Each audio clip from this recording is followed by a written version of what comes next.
وأشهد أن لا إله إلا الله وحده لا شريك له وأشهد أن محمدا عبده ورسوله يا أيها الذين آمنوا اتقوا الله حق تقاته ولا تموتن إلا وأنتم مسلمون. Ikhwah rahimani wa rahimakumullah, jamaah Masjid Al-Balad yang saya hormati, semoga Allah merahmati kita di pagi ini dan memberkahi kita sebagaimana umat Islam diberkahi di pagi harinya. Setelah kita sholat wajib berjamaah dan alhamdulillah salat sunnah juga, khairun minad dunya wa ma fiha, ya rakaatain qabla al-fajr khairun minad dunya wa ma fiha, dua rakaat sunnah sebelum fajar lebih baik daripada dunia dan isinya yang diperebutkan oleh kita semua. Ya, cukup seorang beriman salat 2 rakaat, dia telah menggapai itu semua jika salatnya khusyuk karena Allah. Dan harus ringan. Salat sunnah di rumah 2 rakaat, di sini 2 rakaat kalau bisa.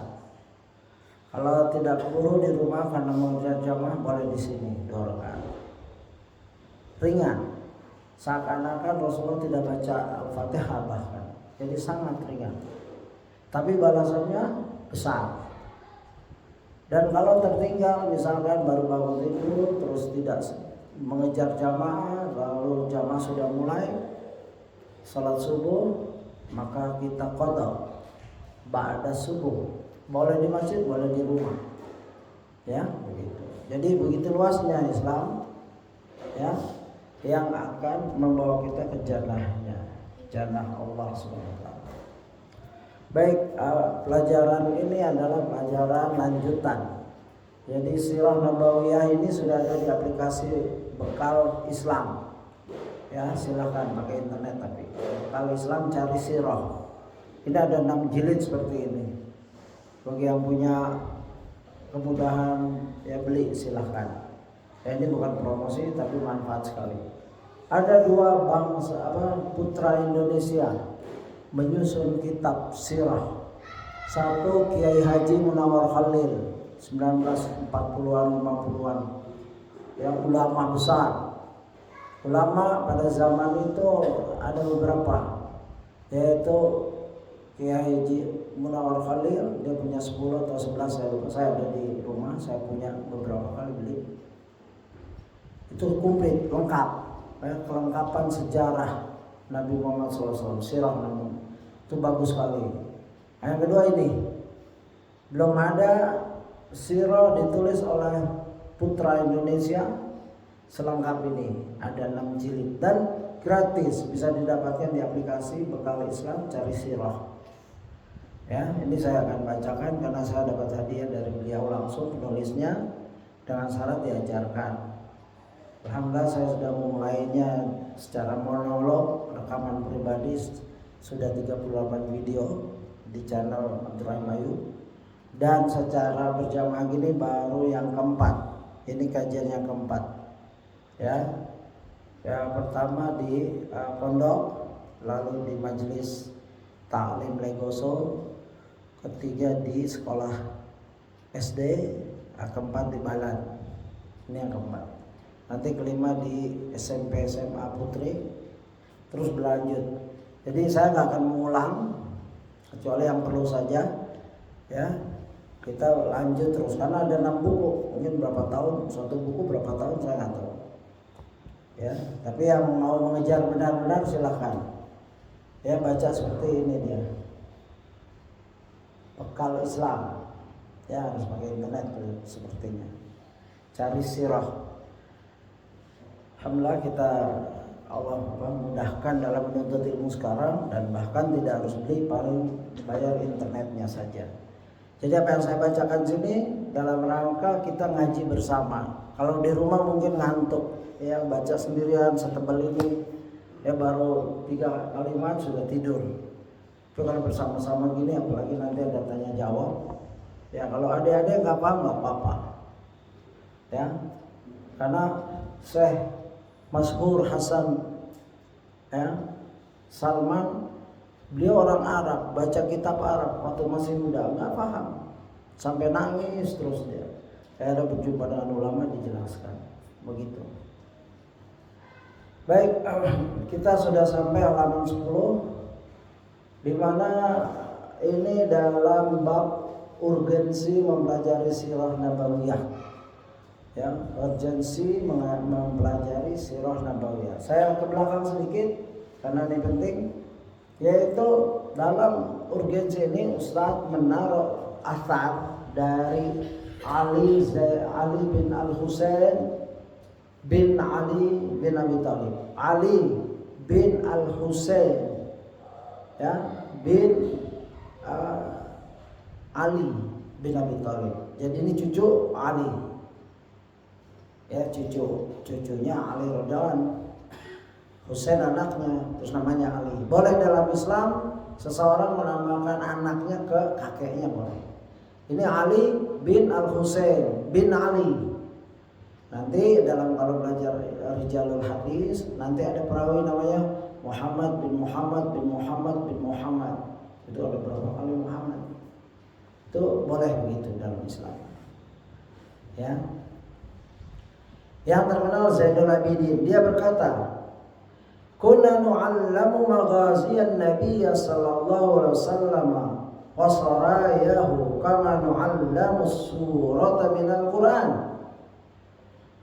Beliau berkata, dahulu sejarah maghazi, yaitu sejarah peperangan Nabi yang Nabi ikuti, dan saraya, peperangan yang Nabi tidak ikuti. Jadi yang Nabi mengutus, seperti Usama bin Zaid diutus, Nabi tidak ikut. Ya, di zaman Nabi SAW benar-benar diajarkan kepada kami, layaknya kami diajari tentang suatu surat dari Al-Quran. Jadi yang kita pelajari ini, salaf menghadapinya seperti belajar Quran, belajar surat dalam satu Quran. Misalkan qul a'udzu birabbin nas, qul a'udzu birabbil falaq. Ya ini dia yang kita pelajari. Jadi ada Al-Quran yang wajib kita pelajari, sunnah, hadis-hadis luas, ya, sudah terkumpul oleh diwan mudawwin. Seperti mudawwin itu pengumpul, seperti Bukhari, Muslim, ya, Imam Abu Daud, At-Tirmidzi, Nasa'i, Ibnu Majah, Malik, Ad-Darimi, Ahmad. Banyak lagi, ini baru 9 yang saya sebutkan. Nanti ada Musnad, Abdul Razak, dan lain-lain. Itu pengumpul hadis. Nah, itu berserakan di mana-mana. Nah, mengkhususkan sirah lain lagi. Jadi setelah Quran, hadis dengan berbagai, ada bab fikih, tauhid, fadail, manaqib, ya, keutamaan. Nah, kalau sirah lain lagi. Jadi ada Quran, sunnah, sirah. Begitu. Nah, ulama mengajarkan ini sebagai mereka belajar salaf, kaum salaf 300 tahun. Pada zaman Nabi 100 tahun dan sahabat 100 tahun tabi'in 300. Ini mempelajari sirah yang kita bacakan ini seperti belajar Quran. Bukan setahun sekali. Tiap hari. Karena di dalamnya terkandung ilmu dunia dan akhirat. Ya, begitu. Sebagaimana Imam Az-Zuhri menyatakan, Imam Az-Zuhri adalah salah seorang ahli hadis. Ya, diriwayatkan beliau dalam wafatnya pun sebelum wafat meriwayatkan hadis, saking ya cintanya sama hadis. Apa beliau katakan? Athar ini, ya. Fil ilmi maghaziya ilmul akhirah wa dunya. Ilmu sejarah Nabi SAW mengandung ilmu akhirat dan juga ilmu dunia. Jadi ilmu akhirat dan dunia. Oleh sebab itu orang-orang yang terkenal di dunia pernah mempelajari sirah Nabi, seperti Napoleon Bonaparte, penjajah dari Prancis. Ada kisahnya, dia mempelajari sirah Nabi dalam rangka menaklukkan dunia. Dan banyak jenderal-jenderal, ya, Gandhi juga ada sejarahnya, saya baca, dia kagum dengan sejarah Nabi. Dan banyak orang-orang yang di dunia ini terkenal, mereka tidak beriman, tidak masuk Islam, tapi sirah nabawiyah mengandung strategi peperangan sosial dalam mengurus masyarakat, dan pemimpin sangat, ya, Soekarno, ya saya sempat bacanya kalau Soekarno, betapa beliau kagum dengan Nabi Muhammad SAW. Ya, terlepas dari keimanan akhlak mereka, tapi ini adalah ilmu yang mengandung dunia dan akhirat. Dan bukan setahun sekali, ingat, setiap hari. Ya, ini 6 kitab, ya, dan banyak lagi. Belum sejarah sahabat, belum saja sejarah ulama salafus saleh dan lain-lain. Ya, kita cukupkan ke belakangnya situ saja, kita sudah masuk ke urgensi yang bagian keempat, yaitu Allah Subhanahu wa taala memerintahkan kita untuk mencintai Rasulullah SAW. Judul dari buku ini adalah Sirah Nabawiyah, belajar meraih cinta sejati kepada sang Rasul SAW. Ya, cinta kita hanya pada Allah dan Rasulnya. Setelah itu, ya, kita boleh mencintai orang tua kita, ibu dan ayah dan diri kita. Setelah itu kita mencintai saudara-saudara kita yang muslim, yang sedarah. Setelah itu kita mencintai kaum muslimin dan muslimat seluruh dunia. Di sini sudah jelaskan, ya, kemarin di sekolah saya jelaskan bahwa ada seorang badui, secara ringkas saja, ada seorang badui bertanya, mata saya Rasulullah, ya. Lalu, ya, seorang badui, ingat, badui itu paling berani bertanya. Sahabat kalau menunggu masalah, dia nunggu badui bertanya. Badui itu dia polos, dia nggak terlalu banyak mikir, apa yang ada di hatinya dikeluarkan, ya, kehidupannya juga sederhana. Ya, kalau badui-badui sekarang bawa mobil yang harganya 2,4 M ke hutan, ke padang pasir, nyari rumput, ya, untuk kambingnya. Bayangkan mobil-mobil mewah itu di orang badui. Ya, kami pernah bertemu orang badui yang membangun masjid di Ibnu Umar. Dia badui, dia kerja di suatu instansi. Dia bilang sama saya, cerita, tuh lagi bangun masjid, saya kalau tidak mencium aroma kambing saya sakit. Jadi kerja di kota berapa bulan, langsung beliburan saja langsung ke tempatnya, buka tenda, melihara kambing. Karena itu udah aroma yang bisa menyegarkan. Mungkin di antara kita pernah mengenang aroma-aroma waktu kecil, ya, di daerah di kampung kita, orang motong kayu aromanya suka, atau padi, ya, itu seperti itu. Orang badui seperti itu. Ya, dia datang ke Rasulullah dan bertanya, kapan hari kiamat wahai Rasulullah? Rasulullah balik bertanya. Seorang pendidik kadang-kadang tidak harus menjawab langsung semua pertanyaan. Dia balik bertanya. Rasulullah SAW balik bertanya, ya, wa maza a'adatta laha, apa yang kau persiapkan? Kau nanya-nanya masalah kiamat, apa yang kau persiapkan? Coba lihat, Rasulullah Rasulullah menggiring manusia ingin tahu kapan kiamat. Tahu pun untuk apa kalau nggak ada persiapan? Yang jelas kiamat pasti ada. Kiamatus sughra wa kiamatul kubra. Kiamatus sughra adalah kematian. Kapan ya? Kiamatus sughra kita nggak tahu. Saya nggak tahu kapan saya mati. Anda juga enggak. Siapa saja nggak tahu. Apalagi kiamatul kubra. Tapi dikasih tanda-tandanya. Kiamatus sughra, tanda-tandanya sudah sakit-sakitan, sudah tua kayak gini, ya, atau banyak penyakit yang susah secara dokter. Nah, itu kiamat, itu tanda-tanda saja. Kadang-kadang dokter, bapak umurnya 2 bulan lagi, masih 3 tahun, 10 tahun masih hidup. Itu tanda-tanda saja. Dokter pun tidak tahu kapan.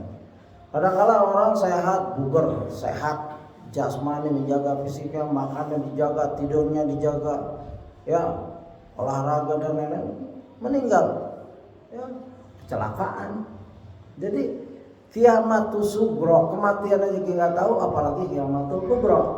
Oleh sebab itu ini badui bertanya. Ini namanya badui, dia bertanya apa saja. Ya, di antara ini, Tapi Rasulullah yang bijak, guru yang paling baik di muka bumi ini yang pernah ada, ciptaan Allah yang paling sempurna, yaitu Nabi Muhammad SAW, balik bertanya, "Mada adatta laha?" Apa yang kau persiapkan wahai ya fulan? Yang bahkan terjemahan sih bagus, memang apa yang sedang kau persiapkan untuk menghadapi hari kiamat? Ya, dibalik bertanya. Apa jawaban Arab Badui? Ma'adattu laha min kathirin salatin wala saumin wala sadaqatin walakin yuhibbullah rasulah.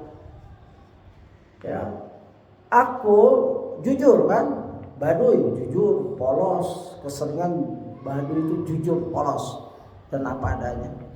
Aku belum lama mempersiapkan sholat, puasa, sedekah yang banyak, ya, untuk menghadapinya, menghadapi kiamat. Hanya saja saya benar-benar mencintai Allah dan Rasulnya. Ingat, mencintai Allah dan Rasulnya. Apa jawab Nabi? Anta ma'aman ahbabta, engkau akan bersama yang kau cintai. Orang ini ditakyin oleh Rasulullah, kalau memang benar gitu, engkau akan bersama siapa yang kau cintai. Ya, hati-hati, cinta itu dihitung, ya, dihitung di dunia dan di akhirat. Seorang yang mencintai figur-figur yang aneh-aneh, ya, nanti akan bersamanya. Kalau semua bintang film dia cintai, dia akan bersama bintang film. Na'udzubillah. Pemain bola sampai rambutnya kayak gaya jersinya dibeli dari ini, bisa-bisa bersama mereka. Anta man ahbabta, kamu akan bersama orang yang kau cintai. Oleh sebab itu, karena cinta itu sekali di muka bumi ini dan efeknya di akhirat, cintailah yang benar, yaitu cinta Allah dan Rasulnya. Ya, kamu akan dibangkitkan bersama dengan orang yang engkau cintai di hari kiamat kelak. Ini terjemahan dari Ustaz Firanda, Dr. Firanda. Ya, beliau menyatakan, subhanallah, dapatkah Anda menyadari betapa menggembirakannya pernyataan dari Rasulullah SAW ini. Jadi ini berita yang bagus bagi kita. Bahkan berita ini sampai dikutip oleh Anas bin Malik, yaitu fama farihal muslimuna bi syai'in ba'da al-islam ma farihu bihadzal hadits. Setelah memeluk Islam, tiada yang pernah membuat umat Islam lebih berbahagia daripada sabda Rasulullah SAW ini. Ya, dia bingung, mana masuk Islam bahagia kita, tapi mendengar kita mencintai dengan kepada siapa yang kita cintai, kita akan bersama dibangkitkan kepada yang kita cintai, itu lebih membahagiakan. Modal cinta, cinta itu di hati kebanyakan. Setelah itu timbul ucapan dari hati yang tulus karena cinta pada Allah, ucapannya akan sesuai dengan apa yang dia cintai. Perbuatannya juga begitu. Ya.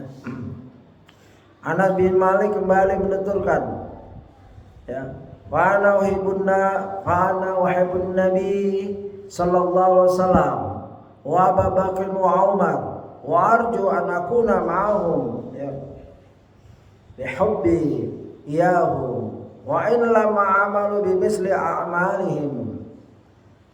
Aku bersaksi, sungguhnya aku mencintai Nabi SAW, dan aku mencintai Abu Bakar, aku mencintai Umar radhiyallahu anhu.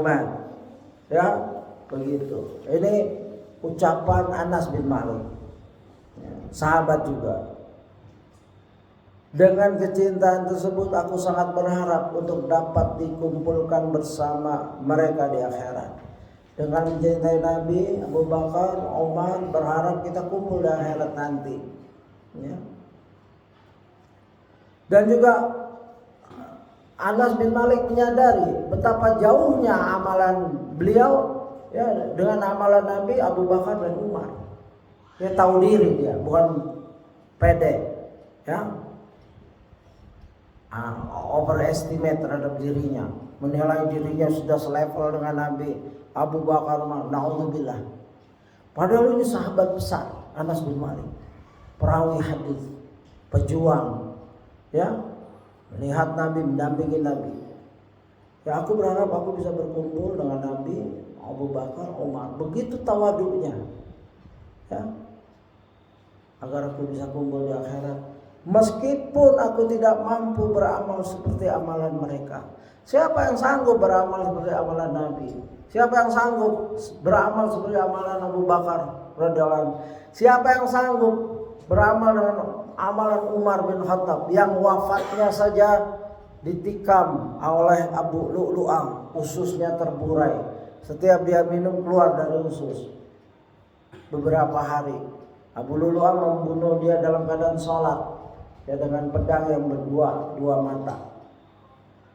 Al-Majus, orang Majusi yang masuk ke Madinah, ya, budak dari seorang sahabat, ya, Islam sudah tersebar, ya, begitu. Mereka masuk Islam, tapi dalam rangka menghancurkan Islam dari dalam. Ini orang-orang munafik Majusi, ya, membunuh Umar radhiyallahu anhu. Umar waktu itu dibunuh, siapa yang menikahmu? Fulan al-Majus, ya, bunuhlah. Alhamdulillah, bersyukur karena yang bunuh bukan orang Islam. Nah, sejak itu fitnah terbuka, karena beliau adalah pintu rapat fitnah. Ya, sejarah Islam menyatakan begitu Umar radhiyallahu meninggal, fitnah tersebar. Fitnah Khawarij, orang yang mengafirkan orang Islam, fitnah Syiah, Rafidhah dan lain-lain. Ya, begitu.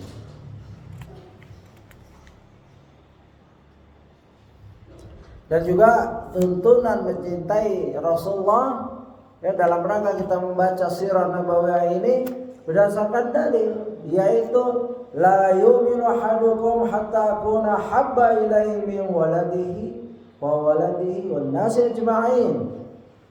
Tidaklah sempurna keimanan kalian hingga ia lebih mencintai diriku daripada kedua orang tuanya, anak-anaknya, dan manusia seluruhnya. Ada hadis di mana Umar menyatakan, ya Rasulullah, sungguh aku mencintai kamu setelah diriku. La ya Umar, tidak ya Umar. Mencintai diriku, kata Nabi, baru kamu. Ya, aku mencintai engkau ya Rasulullah, dan setelah itu diriku. Jadi Rasulullah begitu bukan karena dia ingin dicintai. Ini syariat. Ini perintah Allah, ya. La yu'minu ahadukum, tidaklah sempurna. Di sini la yu'minu ahadukum bukan arti kafir, bukan.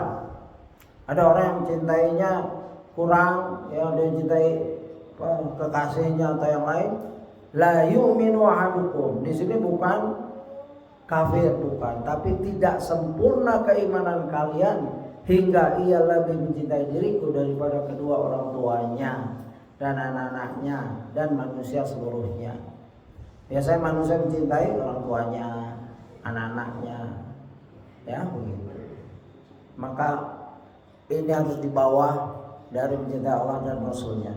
Dan ini tidak mudah, ya, memang tidak mudah. Tapi inilah perjuangan di dunia.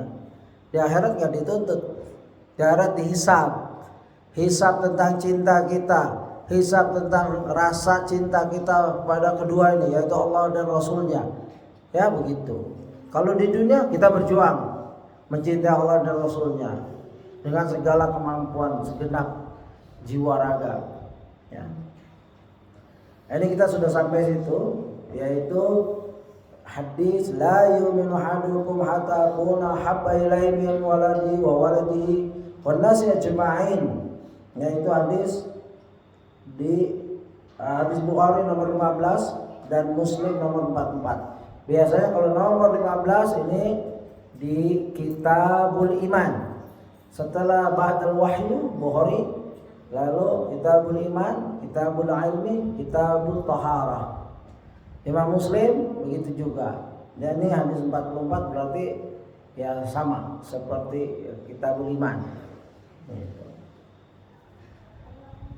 Ustaz menulis Mengapa demikian? Mengapa Nabi Muhammad SAW adalah manusia yang seharusnya paling kita cintai?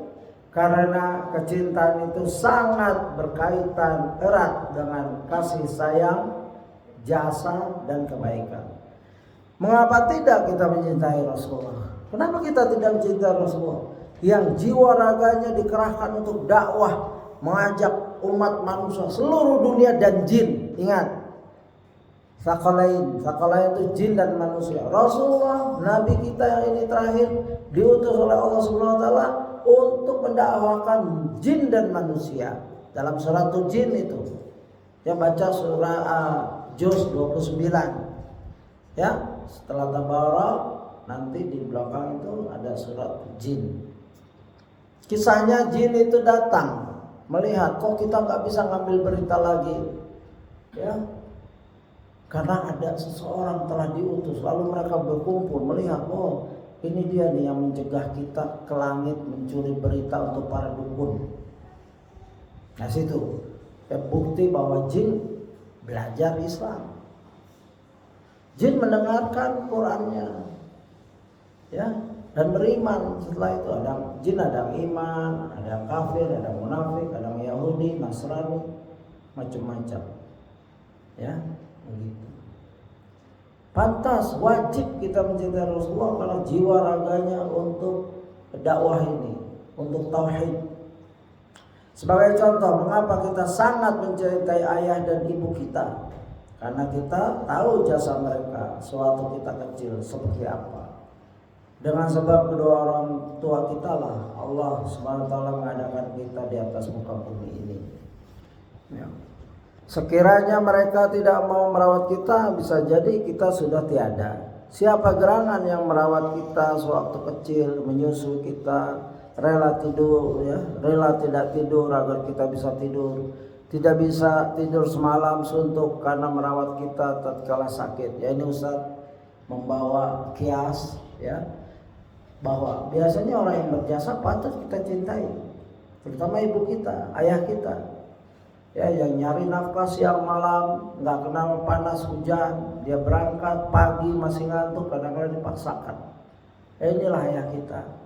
Ibu kita yang sakit kadang-kadang, tapi lihat anaknya sakit dia langsung sehat. Artinya sakitnya tidak dirasakan. Kalau melihat anaknya sakit, seorang ibu itu langsung sehat. Bukan karena sehat beneran, dia menganggap dirinya sehat agar bisa menjaga anaknya sehat. Begitulah seorang ibu. Ya, lalu akan kita lupakankah jasa-jasa mereka? Na'udzubillah. Sungguh anak yang durhaka. Kalau ibu ayah ingin membunuh kita, banyak ya, aborsi. Belum lahir saja sudah dibunuh bisa. Urusan nanti ya di hadapan Allah. Ada anak baru lahir dibuang dan lain-lain, ya, dengan sebab yang aneh-aneh. Ya ada seorang suami, belum lama saya terlewat dalam medsos, seorang laki-laki membelah istrinya gara-gara nggak dikasih tahu password HP-nya.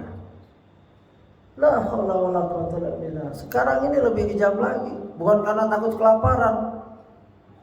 Ya, istrinya lagi hamil, ditanya nomor password HP-nya, terus nggak dikasih lalu dibelah. Mungkin dia curiga, mungkin ini cemburu yang nggak boleh diikuti, ya. Dan seorang istri juga jangan memancing-mancing cemburu seorang suami yang ini mungkin imannya lagi tipis.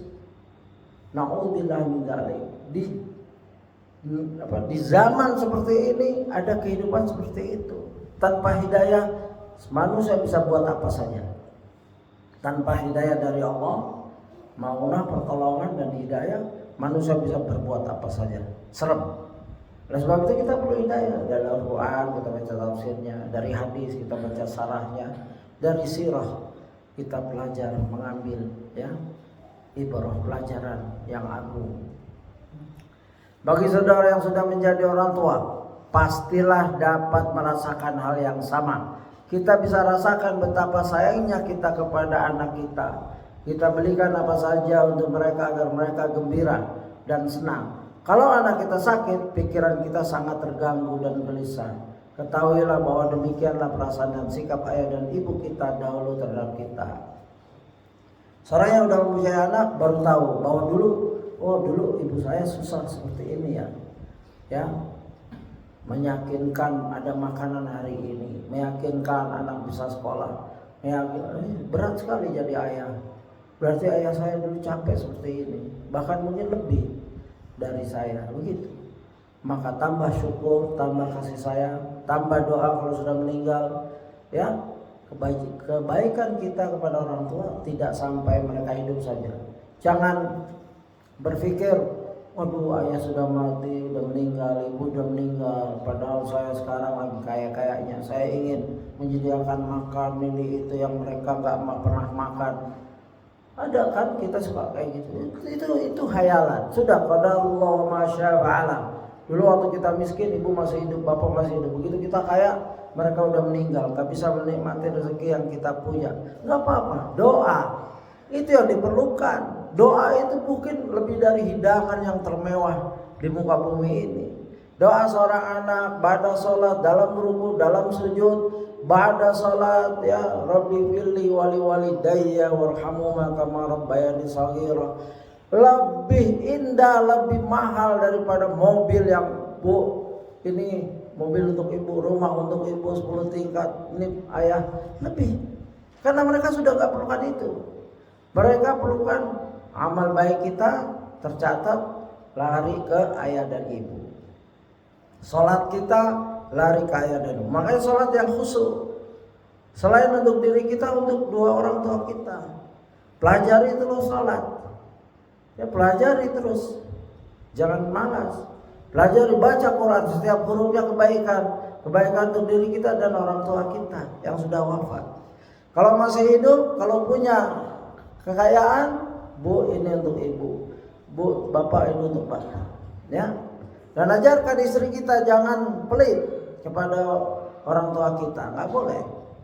Ya ajarkan, ya istriku ini orang tuaku. Aku harus berbakti kepadanya sampai beliau wafat atau saya yang wafat. Setelah wafat saja saya tetap harus berbakti, apalagi masih hidup. Jangan sampai ada istri yang menghalang kecintaan seorang suami kepada ayah ibunya. Ini istri yang nusus, istri yang tidak bersyukur, tidak paham. Dia sudah jadi istri saja, yang penting dia nggak kelaparan, sudah cukup. Ya. Kita pernah dengar 3 orang yang terjebak di goa. Dia kalau tidak bisa keluar. Satunya adalah aku biasa memberi susu kepada orang tuaku. Pada saat itu aku agak kesiangan, aku datang, orang tuaku sudah tidur. Dan aku pastikan susu ini tidak diminum oleh anak-anakku sebelum orang tuaku minum. Oleh sebab itu dia nunggu. Ya, membawa susunya. Mereka lagi tidur, tidak diganggu. Ya, sampai ayah ibunya bangun baru dikasih susunya. Mereka minum baru pulang kasih anak-anaknya. Kalau ini aku kerjakan karena Engkau ya Allah, maka ya bukalah pintu ini.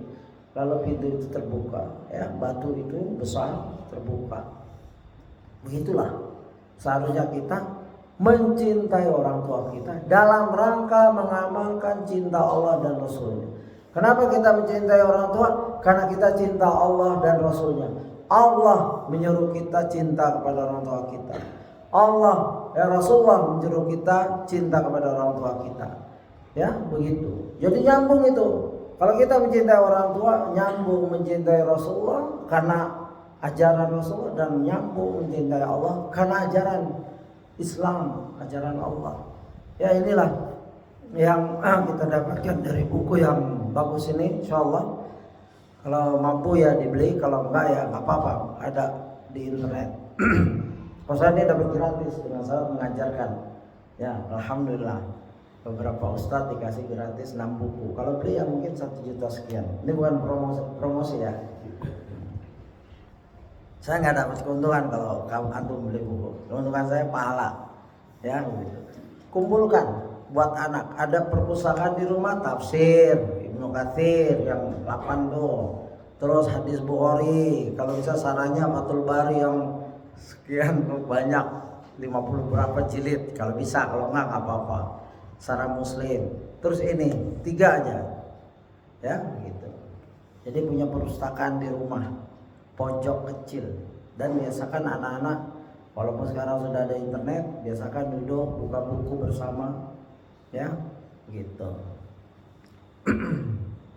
Ya. Contoh berikutnya sebagaimana yang disabdakan oleh Rasulullah SAW. Tahadu tahabbu. Ya, ini hadis sering kita dengar diriwayatkan oleh Bukhari dalam Adabul Mufrad nomor 594, dinyatakan hasan oleh Al-Albani. Jadi hadis Bukhari tapi bukan di sahihnya. Ada Sahih Bukhari, ada Adabul Mufrad, ya. Adabul Mufrad ada yang sahih, ada yang hasan, ada yang dhaif. Kalau Sahih Bukhari dianggap secara mujmal, secara aklamasi bahwa sahih semua. Kecuali ulama-ulama yang teliti banget melihat ada kelemahan, yaitu ulama, urusan ulama, bukan urusan kita. Apa ini hadis? Yaitu salinglah memberi hadiah maka kalian akan saling mencintai. Ya. Salah satu kaidah dalam Islam, hadiah itu mempunyai dampak yang bagus sekali. Hadiah kepada istri, kepada orang tua pada anaknya, suami kepada istri, istri kepada suami, ya. Orang tua pada anaknya, kepada kawan, sahabat karib dan lain-lain. Itu mempunyai dampak kecintaan. Ya, karena bab ini kita belajar sirah mengenai mencintai Rasulullah. Rasulullah mengajarkan saling memberi hadiahlah, maka kalian akan saling mencintai. Suatu hal yang sangat manusiawi, jika ada yang memberi hadiah kepada kita, maka kita akan menyenangi dan mencintai orang tersebut, ya. Kita senang pada orang yang baik, yang murah senyum, tidak pelit, karena umumnya cintaan itu kembali kepada jasa. Pertanyaan selanjutnya, saudaraku, siapakah manusia yang paling berjasa, paling banyak pemberiannya, dan paling besar kasih sayangnya kepada kita? Dialah Rasulullah Sallallahu Alaihi Wasallam. Ya, begitu Ustaz menyimpulkan. Dan ini hal yang wajar, karena Rasulullah memberikan jiwa raganya untuk dakwah, untuk mengajarkan kita tauhid. Ya, dari Mekah sampai ke sini, ke negeri Indonesia, yang agak berbeda pendapat bagaimana Islam datang ke sini. Yang jelas Islam datang ke Indonesia bukan dengan peperangan, tapi dengan dakwah. Ya, kalau ada peperangan itu peperangan antar raja berebut kekuatan. Tapi di Indonesia Islam datang dengan damai. Dakwahnya para saudagar, para alim ulama, dan kita mendoakan mereka. Tanpa dakwah mereka kita mungkin masih nyembah batu. Nauzubillah. Ya, kita bersyukur. Entah yang wali songo dan lain-lain, ya silakan. Ya, sejarah mencatat jasa-jasa mereka. Ya, ada yang benar, ada yang tidak. Gitu. Ini panjang kalimat saja. Apabila kita mau merenungi dengan benar, kita akan sadar Nabi Muhammad SAW adalah manusia yang paling berjasa bagi kita, baik di dunia maupun di akhirat. Di akhirat jasa Nabi kita harapkan. Ada namanya syafaah al-kubra, al-uzma, di mana Nabi memberi syafaat. Itu jasa beliau dan masih disimpan itu. Kalau jasa yang sudah lalu adalah dakwahnya, Quran, ya, hadis, contoh, ya, keberanian, contoh ketulusan dalam mencintai Allah dan lain-lain. Nanti di akhirat masih ada jasa-jasa beliau yang kita tunggu, yaitu syafaat, di mana seluruh manusia akan datang ke Nabi Adam. Nabi Adam menolak, bukan aku ini, bukan aku. Ke Nabi Musa mereka menolak, ke nabi-nabi mereka menolak. Kita datang ke Nabi Muhammad SAW. Lalu Nabi Muhammad menghadap Allah, ya, menyembah Allah, meruku, ya, sujud, lalu Allah persilahkan permintaannya. Begitu lembutnya hati beliau, sampai di akhirat saja masih kita perlukan jasanya. Ya, tahu-tahu ada orang yang gak mencintainya, bahkan mengkritiknya, bahkan menghinanya, ya, bahkan menulis dengan tulisan dan lisannya, ya, mencerca Nabi dan keluarganya, tahu-tahu mendapat syafaat? Ya tidaklah. Ya, aneh sekali orang yang hari-hari menentang syariat Islam, ya, yang dibawa nabinya, tahu-tahu minta syafaat. Aneh, ya. Kita tidak akan merasakan kebahagiaan kecuali dengan Islam yang dibawa oleh Nabi Muhammad SAW. Betapa bahagianya orang yang sholat, yang sujud kepada Allah Azza wa Jalla, yang beribadah hanya kepada Allah Subhanahu wa Ta'ala. Ini semua tidaklah terlepas dari peran dan jasa Nabi Muhammad SAW.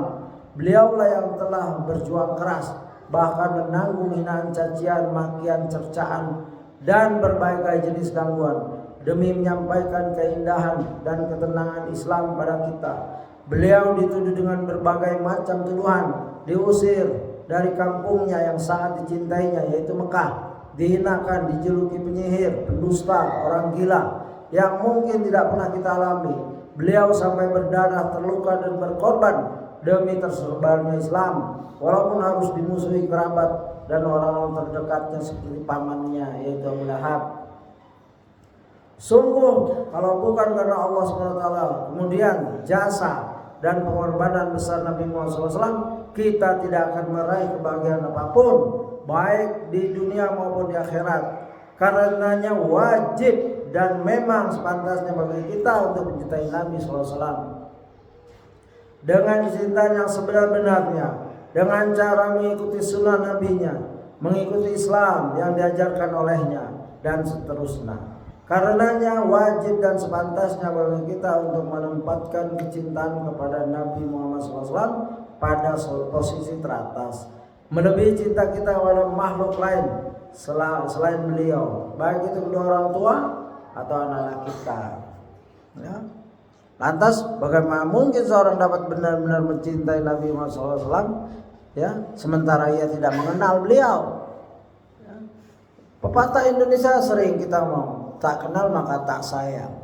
Aneh, seorang gak kenal nabinya tapi mencintai dengan benar, susah. Paling namanya dong, aku cinta Nabi, aku cinta Nabi. Apa begitu cinta? Tiap tahun aku cinta Nabi, aku cinta Nabi. Cinta itu harus dibuktikan, ya, lisan, hati, lisan dan perbuatan sesuai dengan yang dicintainya. Kalau dia cinta Nabi, dilihat, Nabi kalau sholat khusyuk ya, Nabi kalau sholat seperti ini. Kalau dia cinta Nabi, ya Allah, Nabi kalau bersedekah sampai sholat, Nabi jangan sholat, ba'da sholat langsung buru-buru kayak kita. Nabi tenang, zikir, kecuali ada suatu saat beliau sholat langsung masuk ke kamarnya.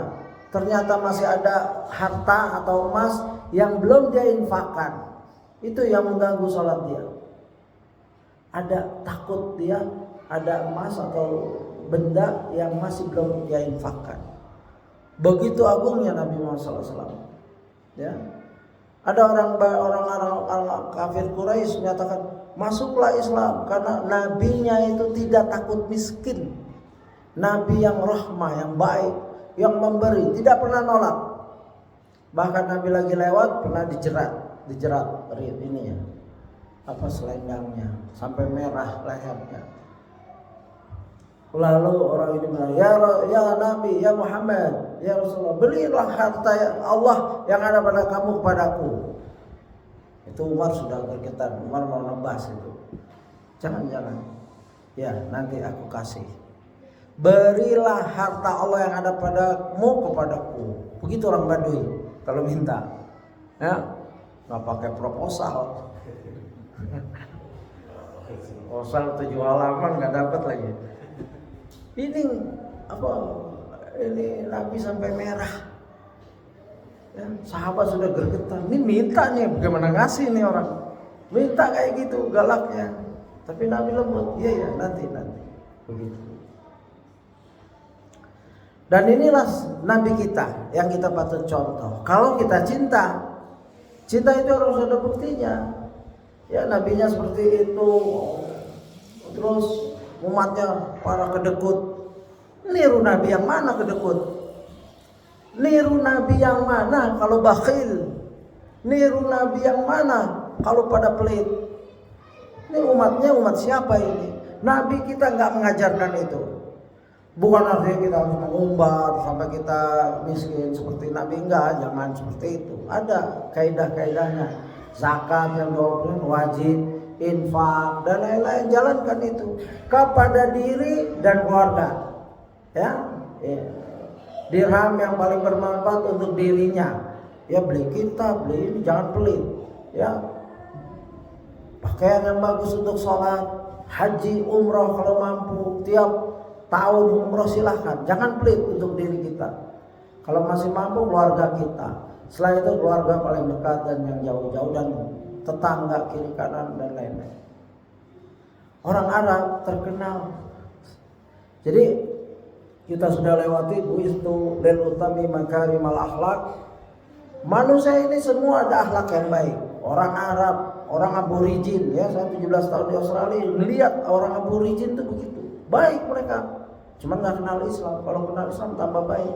Orang bule, penjajah Belanda itu ada kebaikannya, ada akhlak-akhlak yang bagus. Orang Indonesia ini banyak akhlak-akhlak yang bagus. Lalu Rasulullah datang menyempurnakan. Bu'itsu lil utami makarimal akhlak. Tidaklah aku diutus kecuali untuk menyempurnakan akhlak. Akhlak orang Indonesia sudah ada, gotong royong, murah senyum, ya, friendly, ya, sangat menolong. Bahkan di Indonesia katanya, ya survei menyatakan negara Indonesia negara pertama paling banyak membantu di muka bumi ini. Wallahu a'lam. Ya kita miskin tapi kita siap membantu, begitu. Ya itu dipertahankan dan disempurnakan dengan ajaran Islam. Orang bule ada kebaikan mereka. Mereka tepat waktu, ya nggak mau bohong. Padahal banyak juga yang bohong, tapi sangat aib ya. Arab juga begitu, sangat aib kalau bohong dan sangat ramah terhadap tamu. Bahkan sangat mudah memberi hadiah. Ya, kalau antum ketemu orang Arab, dia punya sesuatu dikasih. Saya jumpa dengan syekh-syekh baru kenal, salawat langsung keluarin minyak wangi, siwak, buku, begitu. Mereka mudah sekali memberi. Ya karena tadi tahabbu, memberi hadiah tambah kecintaan. Tadi kita terkenal, oh fulan, saya masih ingat seorang dosen Libya waktu di Salemba. Libya itu LPBA, pertama di Raden Saleh, kedua di Salemba. Baru jumpa langsung kasih buku, kasih minyak wangi dan lain-lain, bersair karena senang. Ya, itu sifat mereka sampai sekarang. Kalau jumpa orang Arab, mereka mengamalkan, ya berilah hadiah nambah kecintaan. Demikian insyaallah kajian kita sampaikan pada yang kelima. Nanti Sirah Nabawiyah adalah rujukan utama untuk mengetahui metode dakwah dan dai tersukses sepanjang masa, yaitu Nabi Muhammad SAW. Itu yang kelima dari urgensi mempelajari Sirah Nabawiyah. Sebelum saya tutup, jika ada pertanyaan silakan. Pertanyaan bebas, nggak harus sirah. Ya kalau bisa saya jawab, kalau tidak ya kita tunda nanti pertemuan selanjutnya. Demikian. Ada pertanyaan? Tidak ada? Baik, kita tutup ya. Nah, mudah-mudahan pengajian ini bermanfaat untuk pribadi saya, keluarga dan rekan sekalian yang hadir. Dan juga rekaman ini akan berlanjut di channel saya. Saya bikin channel sendiri sekedar untuk menyimpan kajian-kajian agar lebih bermanfaat untuk ikhwah di luar sana, untuk pemirsa di luar, dalam rangka mencatat ilmu. Ya, qaidul ilmu bil kitabah. Kadang-kala ikatlah ilmu dengan menulis. Kadang-kala menulis tapi merekam ini juga bagian dari kaidah menulis agar kita bisa mengulang murojaah. Ya, demikian ini pengajian yang keempat, Sirah Nabawiyah, susunan Ustaz Dr. Firanda Dirja LCMA. Baik, subhanakallahumma wa bihamdika asyhadu an la ilaha illa anta astaghfiruka wa atubu ilaik. Assalamualaikum warahmatullahi wabarakatuh.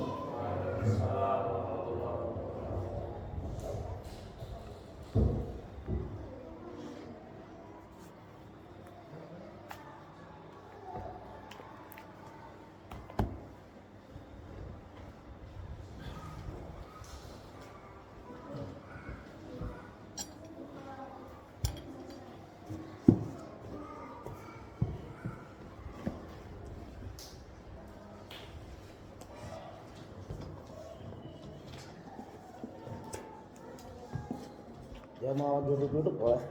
Yang mau langsung pulang nggak? Udah ini kan bisa sholat ya? Belum ya? Berapa menit lagi?